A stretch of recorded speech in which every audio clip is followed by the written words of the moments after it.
Baik teman-teman yang dikasihi Tuhan, salam sejahtera untuk kita semua. Dan hari ini kita akan merenungkan pesan Tuhan dengan tema jadikan Tuhan Yesus sebagai jurumudi hidup kita, jurumudi perahu hidup kita. Kita akan baca satu bagian firman Tuhan dalam Markus pasalnya yang keempat, mulai ayat yang ke-35 sampai ayat yang ke-41. Markus pasalnya yang keempat, ayat yang ke-35 sampai ayat yang ke-41. Demikian firman Tuhan. Di bawah tema angin ribut diredakan. Pada hari itu, waktu hari sudah petang, Yesus berkata kepada mereka, "Marilah kita bertolak ke seberang." Mereka meninggalkan orang banyak itu, lalu bertolak dan membawa Yesus beserta dengan mereka dalam perahu di mana Yesus telah duduk, dan perahu-perahu lain juga menyertai dia. Lalu mengamuklah taufan yang sangat dahsyat dan ombak menyembur masuk ke dalam perahu, sehingga perahu itu mulai penuh dengan air. Pada waktu itu Yesus sedang tidur di buritan di sebuah tilam. Maka murid-muridnya membangunkan dia dan berkata kepadanya, "Guru, engkau tidak peduli kalau kami binasa, kalau kita binasa?" Ia pun bangun menghadang angin itu dan berkata kepada danau itu, "Diamlah, tenanglah." Lalu angin itu reda dan danau itu menjadi teduh sekali. Lalu ia berkata kepada mereka, "Mengapa kamu begitu takut? Mengapa kamu tidak percaya?" Mereka menjadi sangat takut dan berkata seorang pada yang lain, "Siapa gerangan orang ini sehingga angin dan danau pun taat kepadanya?" Demikianlah firman Tuhan.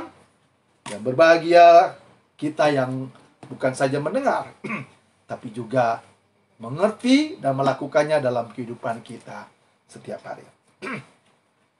Teman-teman yang dikasihi Tuhan, ada kejadian yang cukup aneh kalau saya melihat di sini. Perhatikan ayat yang ke-35. Yesus berkata kepada mereka, "Marilah kita bertolak ke seberang." Perhatikan ayat ini. Yang mengajak mereka untuk bertolak ke seberang itu Yesus. Lalu saudara perhatikan ayat-ayat berikut. Yesus tidur di buritan. Apakah Tuhan tidur? Mazmur mendapatkan pengilhaman dan menulis dalam Mazmur 121. "Sesungguhnya tidak terlelap dan tidak tertidur penjaga Israel. Tuhanlah penjagamu, Tuhanlah naunganmu di sebelah tangan kananmu." Tuhan tidak mungkin tidur. Dalam setiap pelayanan di mana Tuhan Yesus menyembuhkan banyak orang, melakukan banyak mujizat, dan apa yang Tuhan Yesus perintahkan kepada mereka di dalam pelayanan, mereka turut, mereka ikuti. Tetapi ketika Tuhan Yesus yang mengajar mereka menyeberang, Tuhan Yesus dibiarkan tertidur. Nah, seringkali kita begitu ya Bapak Ibu. Memang murid-murid ini adalah nelayan-nelayan yang handal. Bertahun-tahun mereka bersama dengan orang tua mereka memang menjadi nelayan. Jadi mungkin di dalam pikiran mereka berpikir, kalau soal pelayaran nelayan ini, Yesus tidak perlu tahu, Yesus tidak banyak mengerti. Kalau soal khotbah, doakan orang dalam kesembuhan, untuk sembuh, dan berbagai mujizat, itu pakarnya. Tapi kalau misalnya di dalam bidang, kelautan, sudahlah, Yesus biarkan tertidur saja. Nah, seringkali kita begitu. Kita merasa bahwa kita sudah bertahun-tahun menggeluti satu bisnis, satu usaha, jadi tidak perlu libatkan Tuhan lah. Oh, Tuhan tidak perlu tahu lah dalam bisnis ini, bisnis properti lah, bisnis kuliner lah, Tuhan nggak perlu tahu lah. Tuhan udah urus khotbah dan melakukan mujizat saja. Seringkali dalam kehidupan kita kan seperti itu. Oh, ini kan rumah tangga saya jalanin aja, tidak perlu melibatkan Tuhan Yesus lah. Nanti aja, Tuhan Yesus kalau di gereja kita ngomong Tuhan Yesus, tapi kalau dalam menjalankan rumah tangga, udahlah. Seringkali kita dalam kehidupan kita begitu. Sama. Bapak Ibu Saudara kasih dalam Tuhan. Tuhan itu maha tahu. Apa saja yang Tuhan tidak tahu. Mazmur 24 ayat 1 dikatakan bahwa langit dan segala isinya, dunia dan segala isinya itu milik Tuhan. Setiap detail yang ada di dunia ini Tuhan maha tahu. Bahkan rambut di kepala kita pun terhitung semuanya. Nah, hari ini kita mau belajar, Bapak Ibu Saudara dalam Tuhan. Belajar untuk sungguh-sungguh mengerti bahwa Tuhan itu maha tahu. Kita jangan so tahu ketika kita berpikir bahwa kita sudah menggeluti satu bidang selama 20-30 tahun. Tidak perlu melibatkan Tuhan. Kalau dalam situasi yang baik-baik saja seringkali kita tidak mau libatkan Tuhan. Bapak Ibu Saudara kasih dalam Tuhan. Perahu itu bisa menggambarkan hidup kita. Perahu itu bisa menggambarkan rumah tangga kita. Perahu itu bisa menggambarkan pelayanan kita. Perahu juga bisa menggambarkan perusahaan, usaha kita. Seringkali kita berpikir bahwa tubuh ini milik kita sendiri. Rumah tangga itu milik kita sendiri. Gereja ini ya sudah kita yang pelayanan ini milik kita. Mungkin kalau di gereja mungkin kita masih libatkan Tuhan. Tapi kalau usaha ini milik saya. Bisnis saya. Pekerjaan ini saya sudah menggeluti bidang pekerjaan ini dengan baik. Dalam bidang financial, bidang apa saja, bidang marketing, dan lain-lain. Saya sudah pakar di bidang ini. Jadi seringkali kita tidak mau melibatkan Tuhan. Tapi ketika kita menghadapi pergumulan hidup, gelombang badai menerpa hidup kita, baru kita membangunkan Tuhan. Seringkali kita membiarkan Yesus tertidur di dalam perahu hidup kita. 1 Korintus 3 ayat 16 berkata bahwa tidak tahukah kamu bahwa tubuhmu adalah bait Allah. Dapat dikatakan tubuh itu yang perahunya Tuhan. Di mana roh Allah diam, di mana Tuhan ada dalam diri kita. Tapi seringkali kita membiarkan Yesus tertidur di dalam perahu hidup kita. Kita menggunakan tubuh kita dengan semau-maunya kita. Mengkonsumsi rokok lah, mengkonsumsi narkoba lah, mengkonsumsi minuman keras lah. Kita tidak sadar pikiran kita juga punya Tuhan. Kita isi dengan pikiran yang jorok, pikiran yang negatif. Hati kita itu milik Tuhan. Seringkali kita isi dengan dendam, kebencian. Kita merusak karena kita merasa bahwa ini tubuh kita. Rumah tangga. Ini rumah tangga kita. Yesus tidak perlu tahu ini istri saya, suka-suka saya. Saya mau gampar dia, mau ngapain dia. Saya mau maki-maki dia, mau lakukan sesuatu. Nah, akhirnya jadi berantakan. Ketika air sudah di leher, rumah tangga sudah mulai hancur, baru kita teriak-teriak Tuhan Yesus. Pekerjaan juga. Oh, ini pekerjaan saya, nggak apa-apalah. Tuhan juga perlu tahu. Ketika kita diperhadapkan dengan kebutuhan hidup yang mendesak, lalu ada kesempatan untuk korupsi. Nah, kalau soal beginilah, sudahlah, Tuhan tidak perlu dilibatkan. Biar aja Tuhan tidur. Tuhan nggak perlu tahu. Tidur biar nggak lihat. Nah, seringkali kan kita begitu. Saudaraku, Tuhan itu maha tahu. Apa saja Tuhan maha tahu.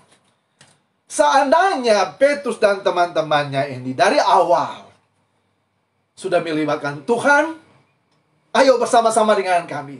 Engkaulah pakar untuk kelautan ini. Engkau Tuhan.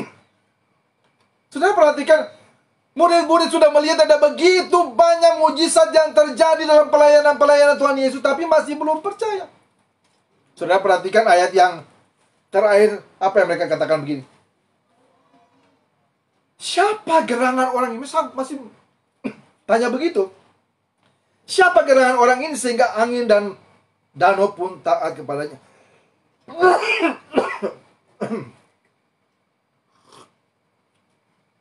Seringkali kita merasa diri kita hebat.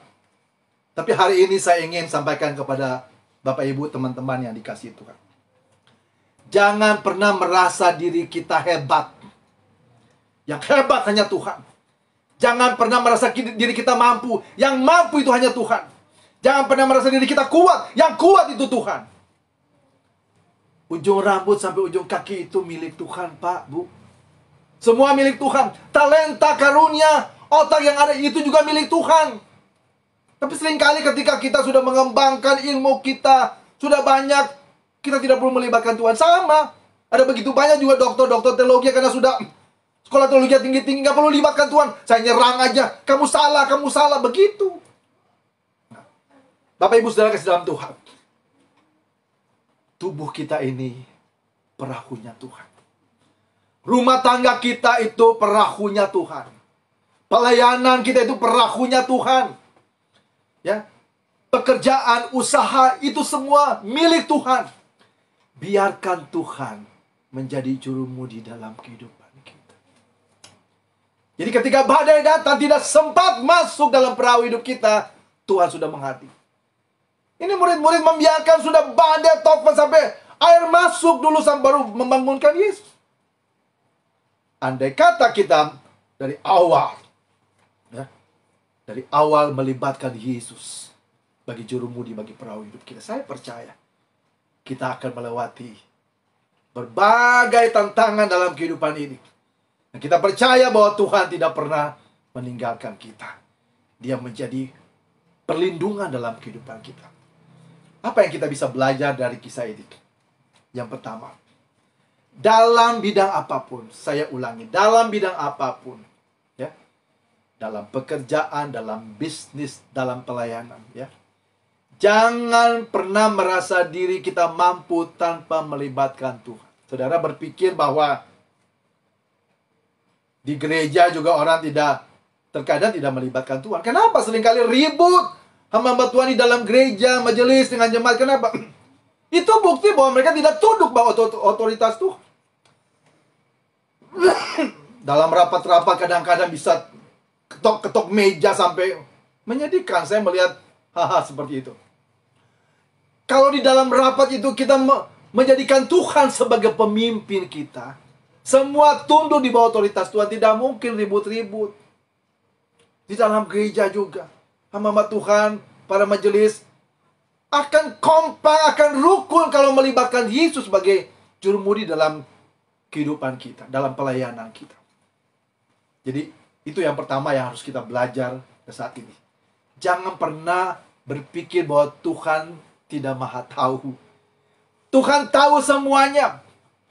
Jangan pernah merasa diri kita mampu tanpa melibatkan Tuhan di dalam bidang apapun. Di dalam bidang apapun, libatkan Tuhan. Supaya kita akan melihat bagaimana ya, kita melibatkan Tuhan, dan Tuhan juga ikut melihat bagaimana pergumulan yang sedang kita alami. Nah, saya percaya kalau murid-murid dari sejak awal melibatkan Tuhan sebagai jurumudi perahu hidup mereka, perahu mereka, maka kalaupun ya badai itu bisa saja terjadi, ada angin, sakal, dan lain, itu bisa terjadi. Tetapi kalau Tuhan bisa meredakan angin ribut itu pada saat sudah masuk air di dalam perahu, Tuhan juga pasti bisa meredakan angin ribut sebelum masuk dalam perahu mereka. Demikian juga dalam kehidupan kita. Ya mungkin ya, mohon maaf kalau misalnya dalam kehidupan rumah tangga kita sedang mengalami pergumulan, mengalami masalah, ya kita kembali introspeksi diri saja, kita berdoa dan kita mulai menata hidup kita lagi, dan jangan pernah tidak melibatkan Tuhan di dalam kehidupan kita. Ya. Saya dan istri tidak lama dalam membangun hubungan, ya, sebelum menikah hanya 9 bulan, tapi setiap waktu kami gunakan untuk berdoa bersama-sama. Dan kami boleh memasuki usia pernikahan 31 tahun, ya itu bukan hal yang mudah.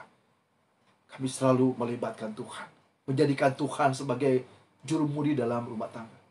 Saya menyadari bahwa rumah tangga ini bukan milik saya.